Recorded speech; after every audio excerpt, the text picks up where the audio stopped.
To invite the Chief Transformation Officers to join me on stage. We've got Rana Ghosh from Spirit. We have Heather back on stage from Vueling. Facundo Ladousse from Vivaaerobus. Massimo from AWS. And Duarte from TAP Air Portugal. And Ibraheem from Saudi Airlines. So let's see, Heather here. I got here, then I got. Facundo, there we go. Okay. There are two there. Please, Yeah. Ibraheem, finally I see you. My account manager giving me. There's Rana. All right. Yeah. Things are great. Go ahead. Things are great. Okay. So here we are. This is the death slot. All right, so Rana, I want to start with something that is not transformation related, but is very serious. You're here from Spirit, and we're very grateful, but obviously that hurricane has passed through Florida. What's the latest? I'm reading 3 million people have lost power. What's the impact on your operation? Are your colleagues okay, I hope? Colleagues are all good. We've received positive feedback across all the stations, actually. So a couple of the stations in western Florida and Central Florida were shut down, at least for Wednesday and Thursday. We anticipate reopening on Friday across the board.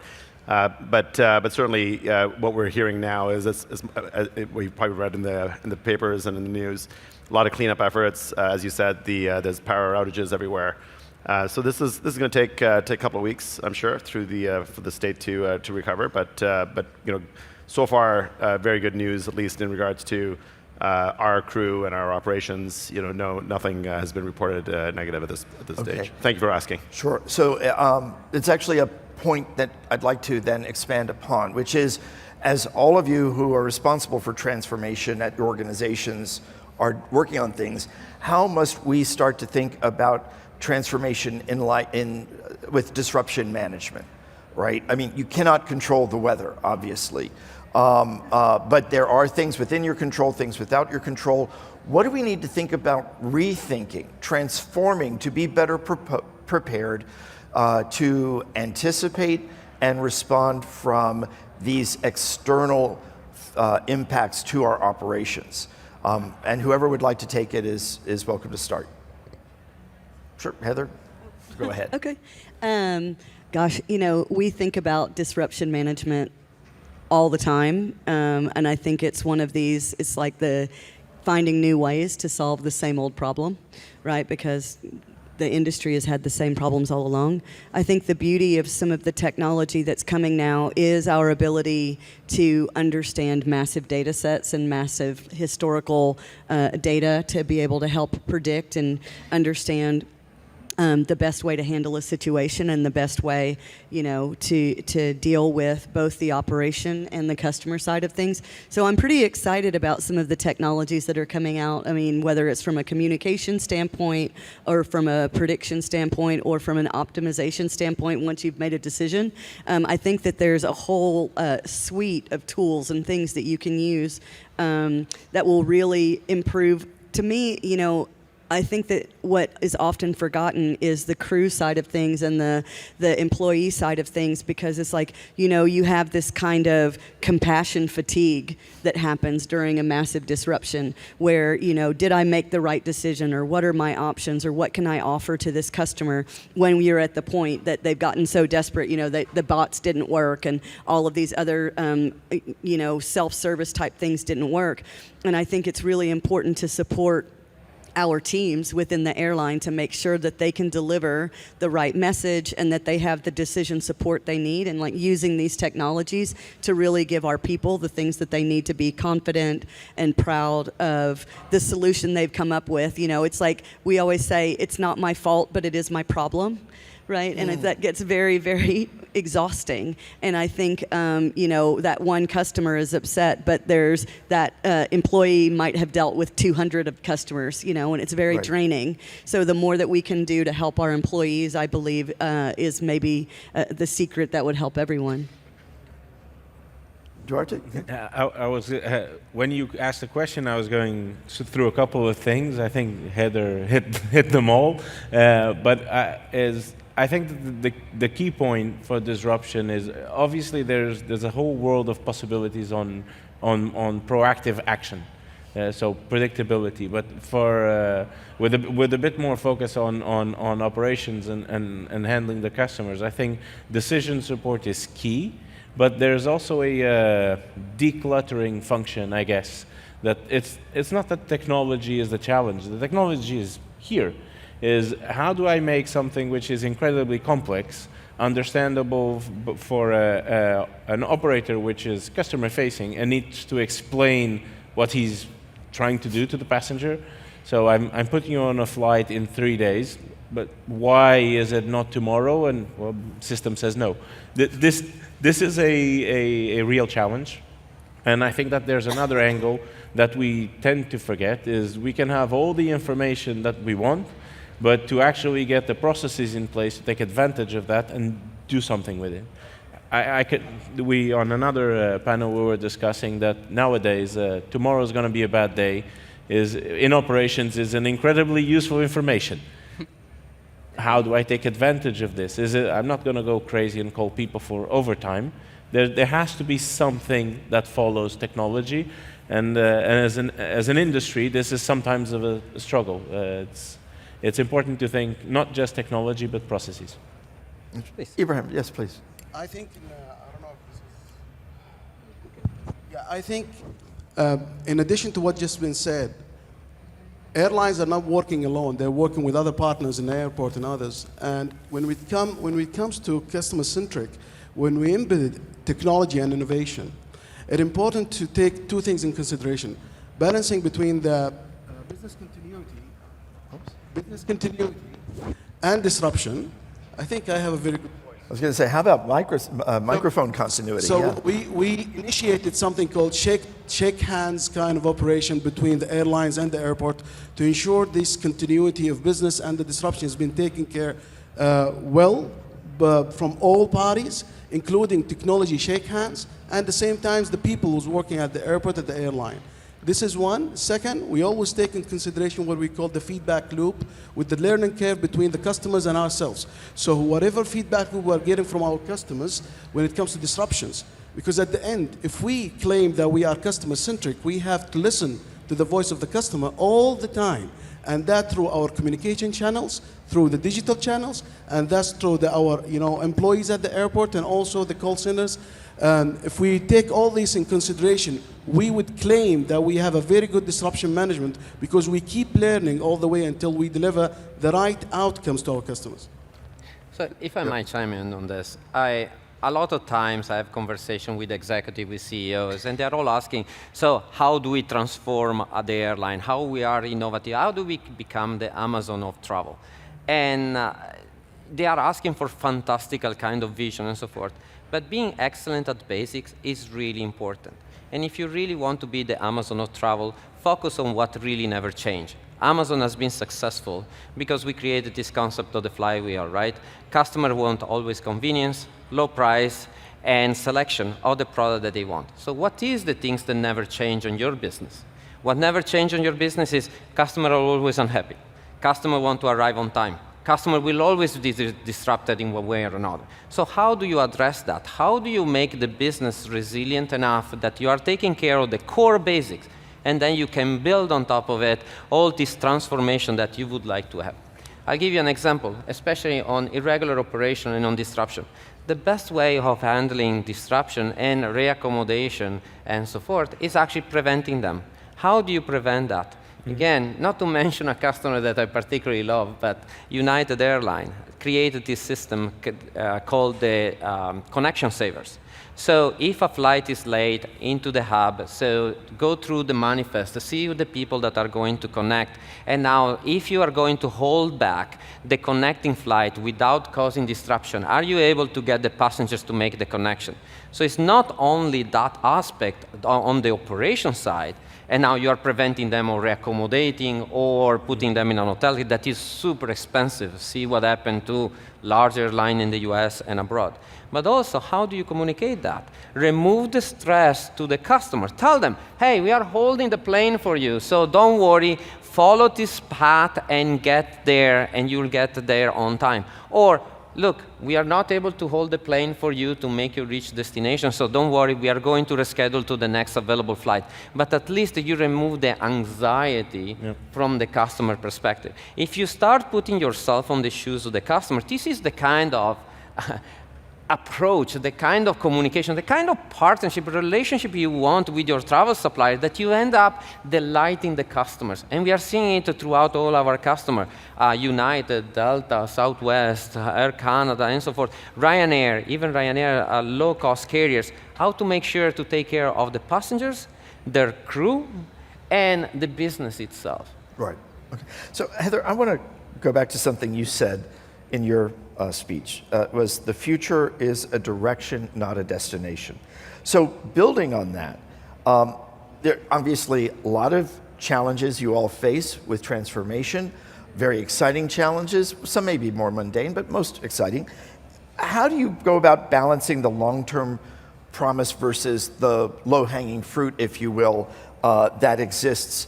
It's a function basically of prioritization, but you're looking at so many different things, operational, commercial, cultural, and more. How do you go about finding that balance? It's not easy. This is why we have jobs, I think, is because it, in fact, is difficult to find that balance.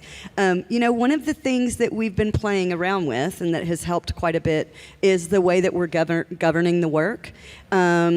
So we have very specific things that we're looking for in each of the different time horizons, right? So we kind of govern the work by a quarter, by a year, by 2 years, 3 years, 10 years. And the way that we're looking at the work is very different because, in some ways that you're looking at metrics and results and very specific KPIs are the things that are happening right now versus what's happening in the future and how are we going to prioritize, let's say, more long-term ambitions, our ability to get there, are we on plan? So the type of things that we look at to understand whether the right work is being done to achieve those things is adjusting now to look at it more by time horizons. And then also we're starting to look at things more by an overall KPI. So NPS, that is projects from operations, from the call centers, from commercial, from digital, so instead of looking at functional, we're looking at things by the outcome it's going to create, which would be like for NPS, we might have a meeting where it's all of the different initiatives that come together that help improve NPS. So those are a couple of things that we're doing right now. I think if I can just sort of piggyback a little bit on what Heather just said, I think it is very much goal-based. I think as you just mentioned, Henry, there's a multitude of things that anyone in our roles, the beauty of having a CTO type title is you can do anything or nothing, right? The range is pretty broad, but actually having a very specific set of goals that you're moving towards and understanding what that time frame is, I think is the first thing. That if you're not aligned as a senior leadership team on what is it that you're trying to move the needle on, and it can be, like I said, it can be multiple things. In our particular instance, we were very much focused on the brand perception and using that as one of our kind of key goal points, and then increasing the audience. So if you know that those are the two things that you're trying to achieve, what are the pieces based on survey data, complaint data, based on internal inputs? What are the things that we believed would move the needle most? And being able to prioritize on those items as an initial point, but then also being able to also understand what's the level of effort to actually achieve some of those pieces. So having the input to know that these are pieces that can be big impacts, but at the same time can't be necessarily achieved within a period of time, that's where the trade-offs start happening. That you say, hey, maybe we do something a little bit less than or a little bit more than, and then achieve some similar results based on the goals that you've set originally. Yes, Ibraheem. So if we take Saudi Airlines as an example, it's an 80 years old airline, full service carrier, and it has a group of companies, and one of this group is a low-cost carrier, which is FlyIdeal. When we talk about a group transformation, and you think about balancing between long-term and short-term, you have to understand exactly what your end objectives are in this coming years. I joined the airline in mid-2021 with no background in airline, in commercial airline. I came from the Vision 2030 of Saudi Arabia, which is so demanding and so pressurized, more than the airline itself, and post the COVID-19. So we focus on what we call low-brainer, or the power of now. Whatever things that we could do now, let's do them now and not to delay them. Especially when the airlines post-COVID-19, they had issues with their bottom lines and their employees. So think about three major things. How we can protect our bottom line, and that by focusing in two things, on our top line and bottom line initiatives, and those are low-brainer things that we need to do in operation, and of course driven by NPS and OTB and all the jazz, just to make sure that we are ranking on the top of those ranking mechanisms like Skytrax. So, for example, one of those KPIs that we really focus on are the OTPs. And you can see Saudi Airlines, in 2019, we were 82 in the ranking Skytrax. Now we are among the 20s. We are the 20 among other airlines. That is huge when it comes to an airline with 20,000 people in it, and it's 80 years old, that serves 100 destinations. So balancing means you have an objective, you have a board of directors, and you know exactly what you want to achieve, and big support from the board of directors. Yeah, in our case, at Viva, I would say transformation. I mean, transformation is different for different companies. In our case, it's more about pushing the strategic initiatives forward, making sure we accomplish those. So in our case, we are always pivoting between, or balancing between short-term, more low-hanging fruits that we need to support the different areas in the company to get. But we have strategy and transformation under the same roof, so that makes it easier to make the strategic initiatives streamline into the transformation pipeline, make sure that towards 2030 we're working in the right direction, making sure we support the areas to build those initiatives and move them forward. Okay. I'm just curious from the airlines, to build on something Ibraheem just shared. Do you have the support of your boards? Are they pushing for the transformation? Are they supportive of the transformation, or do they question it? Heather, I'm going to ask you to start, please. So the transformation, very publicly and internally, is the #1 priority of the IAG board of directors. It's definitely the #1 priority of Luis Gallego, who's the CEO of IAG. He says everything, everywhere, all at once, we're transforming, and that just cascades down through the organization. It's no secret. It's the #1 thing on our agenda. Yeah, and the support, we've branded our transformation as Shine Transformation. So now, if you talk to Saudi employees, you will see them talking about, have we shined today? Are we shining today? Are you a shining employee? Meaning that they're all getting the support, recognitions, and follow-up from the board of directors on even weekly and monthly basis. We raise reports about where we are, and we embrace the entrepreneur framework. We do fail, learn, repeat. This is how we do it in transformation, and this is how we show our board. And the good thing, when the board becomes reasonably understand what is going on with the organization and the complexity, and really give some space for making mistakes and learn from them. Because transformation is not only doing the right thing, is learning from the thing you're doing, the mistakes you're doing throughout the journey, and try to do them as better as you can with respect to objectives and the KPIs you want to honor at the end of this journey.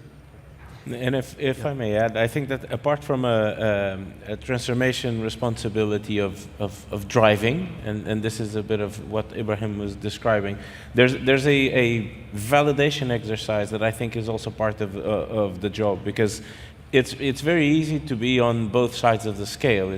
Things are not moving, or suddenly everybody's having a lot of valid ideas, but some of them should be sequenced in order for things to make sense. Otherwise, we're going to be reworking a lot.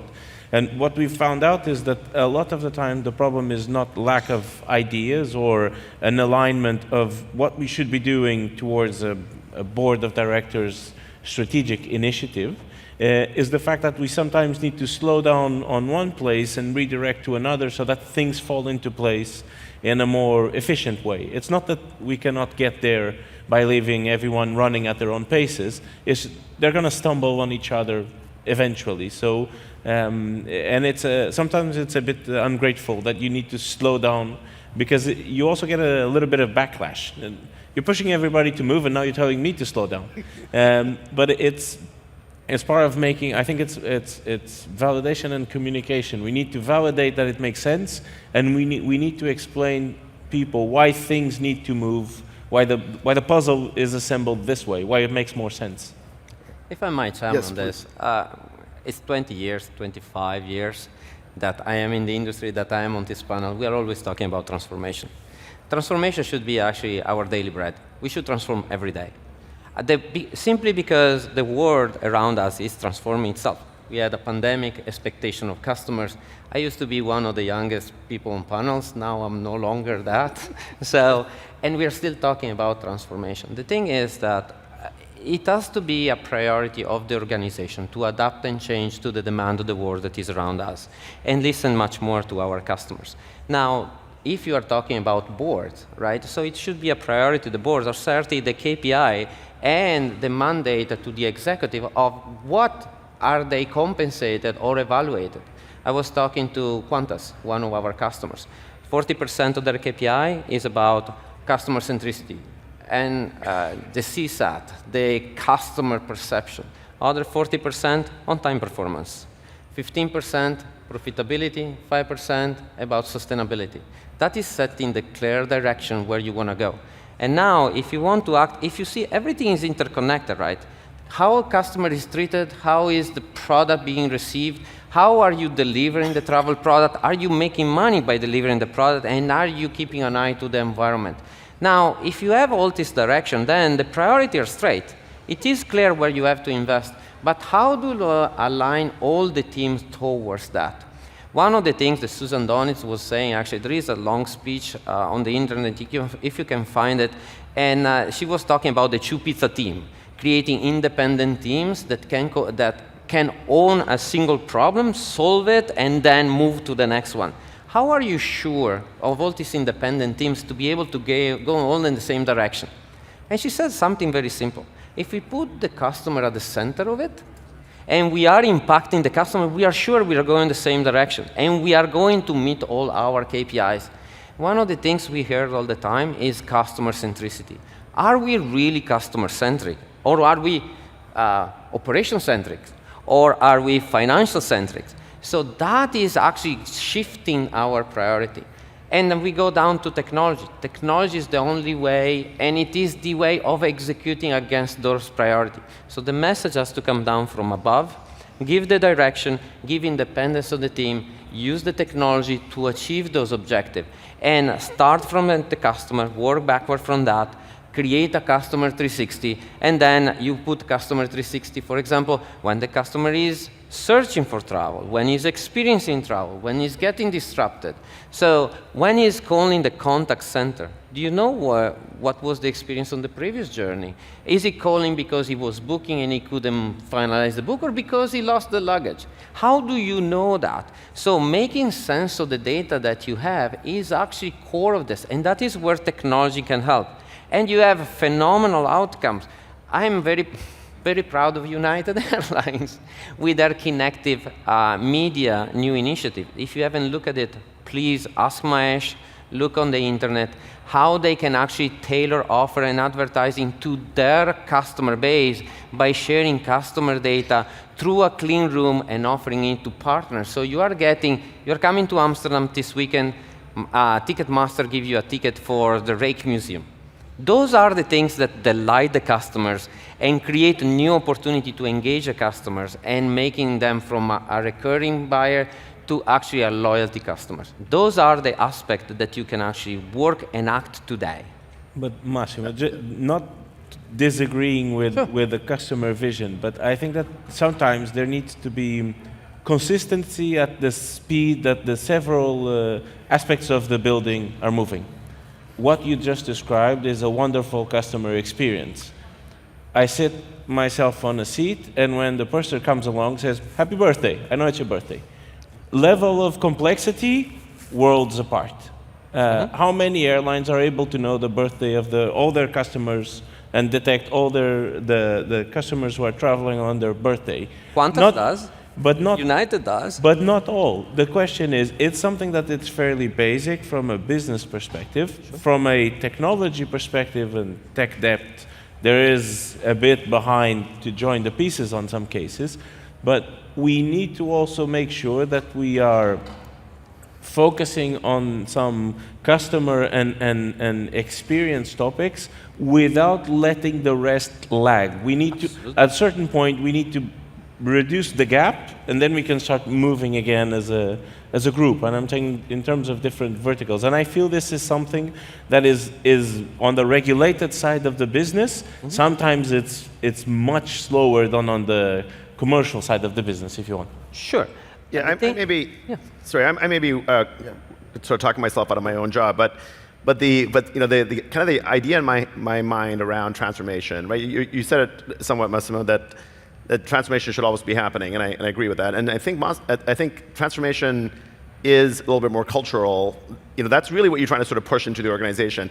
But I don't know that my role as an example should exist for indefinitely, right? Because at some point the organization is making the moves based on the new sort of culture of making changes and the approach. So in the board, in kind of my experience has been that the board is aligned. Yes, they're aligned because they're looking at the magnitude of the change. If there's a massive change that is absolutely sort of must-have, that's where kind of roles like ours and teams like ours make a lot of sense. A little bit different from, I think, like strategy roles. There's a little bit of a differentiation there. But I feel like most of the role that I play outside of the obvious sort of product design, all those other things, is really cultural. Is that are we sort of teaching the organization to adopt approaches and philosophies and thinking that allows us to make changes quickly, that we can make sure that we're measuring them well. That I think is much more difficult to do, depending on the organization. But I think that's really it feels like that's the core function, and that's really where when we talk to the board, half the conversation obviously is outcomes, but the other conversation is how are we doing? Are we absorbing the changes? Are we making the moves that we need to be making? Are we moving as quickly as we were expecting to move? And are we having fallout? Are we having people that are just saying, hey, not for me, that's not what I signed up for, and I need to do something different? That is what we see actually when we talk to CIO, the Chief Information Officer. They are actually Chief Influencer Officer. They are the ones that are corralling around the technology to drive that vision and executing in very short sprint. 3, 4, 6 weeks and delivering value. So now success call to success, and now you are delivering against your KPI. But please, tell us more. So I was going to kind of combine those two thoughts with a little bit of a story. But when I was still working in the United States and I was running innovation, we did this, what would be the ideal experience, this kind of dream experience, and, had some really brought to life through prototypes and pilot programs and whatever this experience. And everybody was saying, this is impossible. There's no way we're going to be able to do it. And we went, so I think, there's the inspiring piece, right? That is like getting people to even think about what that ideal customer experience or employee experience would be. But then when it was like, it's impossible, and we went and looked at the details, it was like, you know what? To create this experience, we need 182 data points, and we have like 170 of them. So how much of this can we do really easily, and we can get most of the way there, and then in the meantime, those extra 12 data points that are just going to blow everybody's mind that we have it, will do the work. So I think that to the point of like data and creating these things and making it meaningful and making it changing it, from data to information and that kind of thing. That is our role, is to kind of like take the impossible and make it real and give people, there's two things I always say to the teams is, I trust you and I believe in you. Right? And it's like giving them, a lot of it is about confidence building and saying, I know that seems impossible, but let's take a look, let's just take a look. It doesn't hurt to take a look and kind of play, and it's be a little bit lighthearted about it. And then the next thing you know, you do have amazing experience, or you do have something you never thought was possible because it just kind of happened, So there is also important thing, just to build up on what just been said by Heather. When we developed our vision as Saudi Airlines, we developed it to say to be the preferred choice of our customers, the most progressive, as the most progressive and the customer-centric aviation group in the region. Meaning that we need to adapt the customer centricity when it comes to our whole transformation. And we believe transformation as a job, even as a job, is a continuous kind of a job because you keep evolving, especially this time of life compared to previously, because there are many things evolved. Going to the customer side, if we want to walk the talk, we need to know our customer, we need to know the needs of our customers, and that's where digital comes in. So we have customers' profiles, and those customer profiles supposed to give us exactly the data that we know about our customers when they come in to onboard our airlines. And also, this is one. Second, we have to make sure that those people working in this industry have shifted their mind, have transformed into hospitality, not aviation. Hospitality means that I have to let my customers, we want to turn the disrupted customer into a loyal customer. Right. And we call our customers in Saudi Group guests, not customers. In our tradition, in Saudi Airlines, in Saudi Arabia, our guests have a lot of things to be done, and it's an obligation on us to provide this to them. That is why in our nature and our culture, we call them guests. So in a nutshell, if we know our customers, really know about our customers, and we know their profile, what they like, what their needs, and we segment them right, and those were the drivers of our services that we provide, then we can claim that we are customer-centric. Yeah. So how do you go about doing this in an industry that is operating 24/7 nonstop, right? I mean, it's not like you can stop the fleet. It's not like you're going to stop operations to be able to do any of this. So you've got to figure out a way of balancing the transformation with business continuity. And I'm just curious how you're approaching it. Yeah, in our case, for example, it's more about, I would say, visibility, bandwidth, focus that our team can provide. So a lot of what we have to do is pulling the strings together from the areas to be able to accelerate or to push the initiatives, but naturally areas are all the time operating 24/7. They can't many times shift from that. And so our role there is providing with first of all, the visibility of which are the initiatives of the strategic plan we need to be pushing forward. Second, providing the bandwidth, people that are 100% allocated to these initiatives to help the areas to push them forward. And the focus on specialization also, like having profiles that can specifically be working in these initiatives to make them progress, while the areas can still be managing their day-to-day with all the complexities that come around every day. I think a couple of things. One is I agree 100% with what you're saying, and to me the magic is in the bandwidth, like people having the bandwidth and giving them the air to be able to make changes. And then we do a lot of like training and bringing people in so that they have the basic principles of human-centered design. They have the basic principles of agility across the entire organization. And then we try and break down, I mean, we use a lot of human-centered design principles, break things down into really small, consumable pieces. So a lot of like little changes add up to a big change, right? But it doesn't feel so big, right? So if you can break it down into something really little, and then, my favorite thing about the transformation is kind of like nothing happened. And then you look back 2 years later and you're like, wait, a lot happened. But it didn't seem like it because we broke things down into very small, manageable pieces.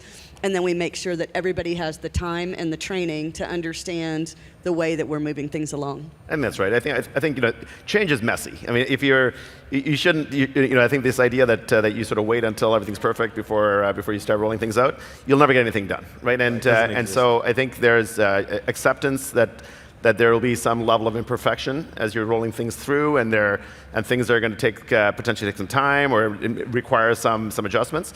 I think is actually the best thing for the organization. I think the more the organization can feel like progress versus perfection is actually the goal, then that makes it much easier culturally as well to be able to accept that there's going to be things that are not exactly where you want it to be, but it's moved in the right direction.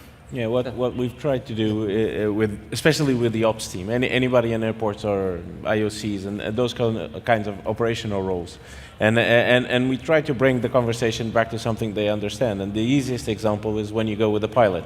A pilot is not aiming for a perfect landing; they just need a good enough landing. And as usually they say, a landing you can walk away from is a good landing. And this is what we try to apply to the rest of the processes of the transformation.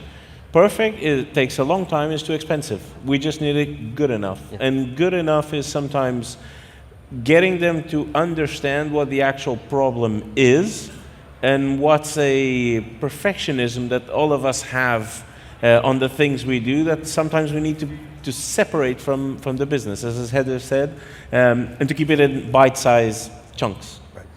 I think also it's the job of the Chief Transformation Officer to orchestrate this, to make it sure that the continuity of the business is always there, and the burden of the transformation becomes digested by the employees within the company.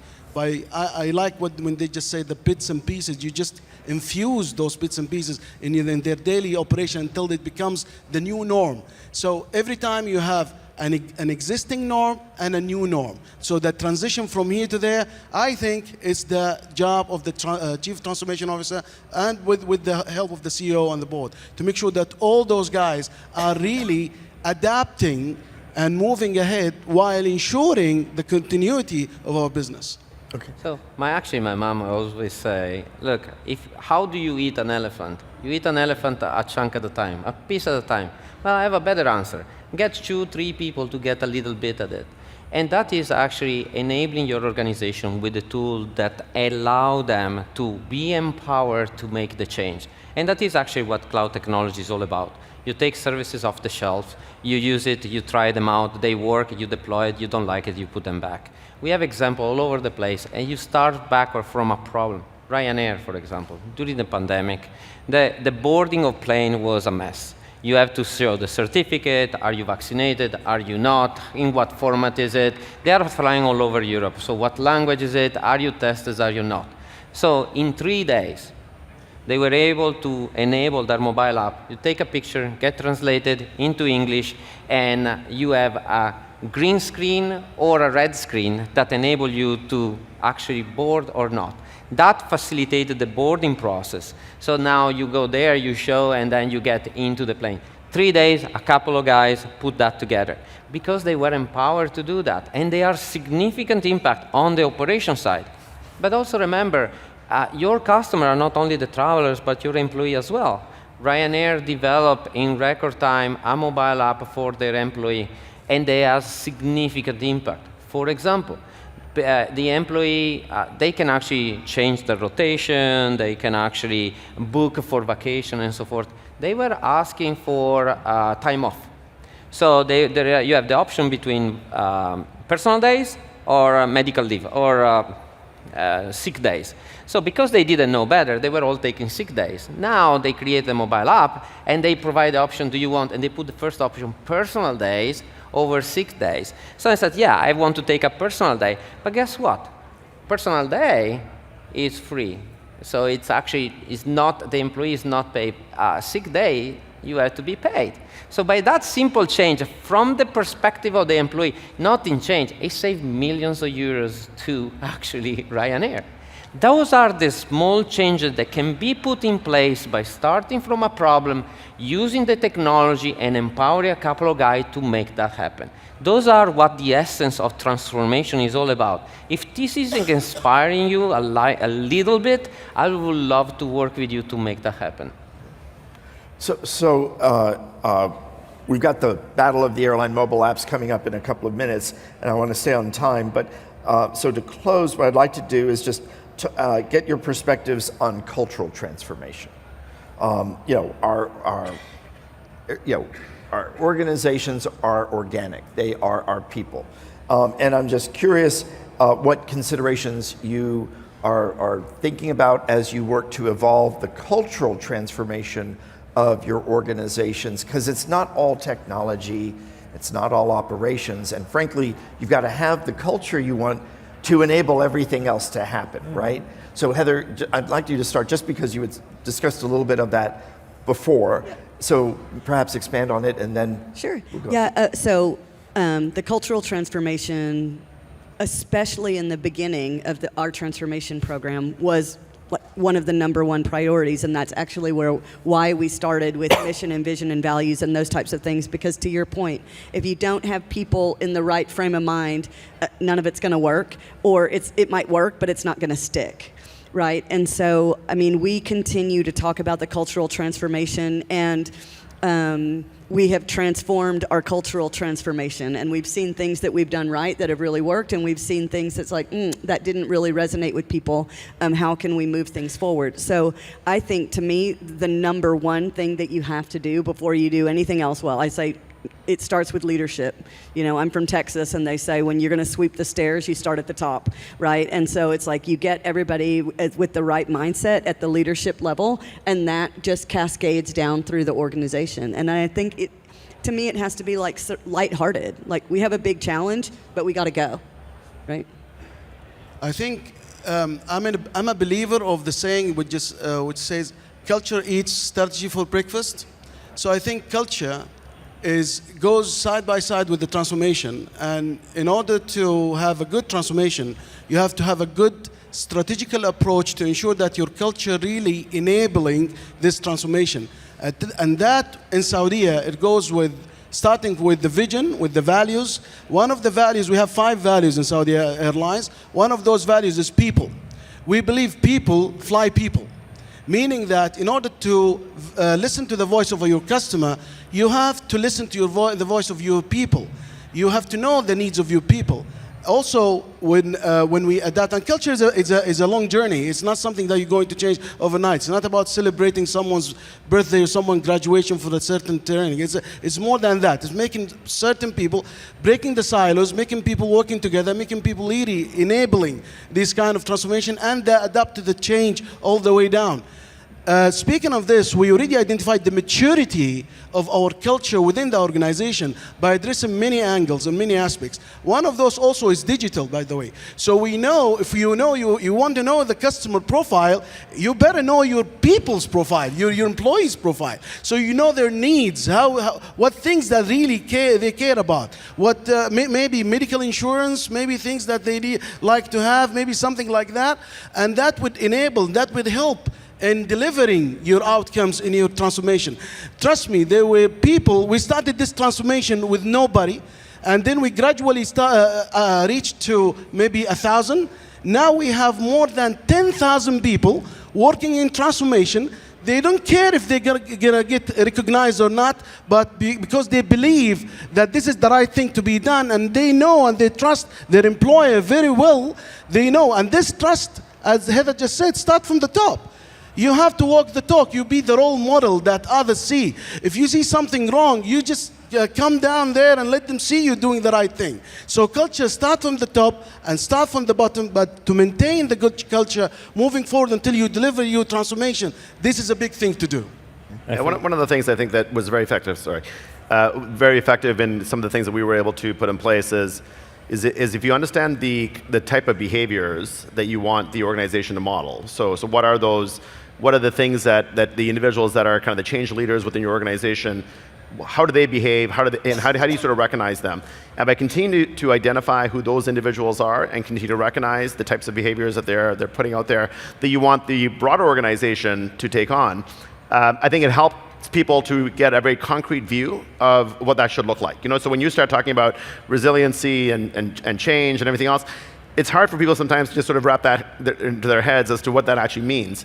But if you give very specific examples about somebody who took an issue, how they managed it, how they broke down potentially barriers within the organization, how they collaborated with others in the organization, and use that almost as a case study, people can very concretely say, okay, this gives me at least an example and a good model for how I can adjust my own behaviors and adjust my own changes.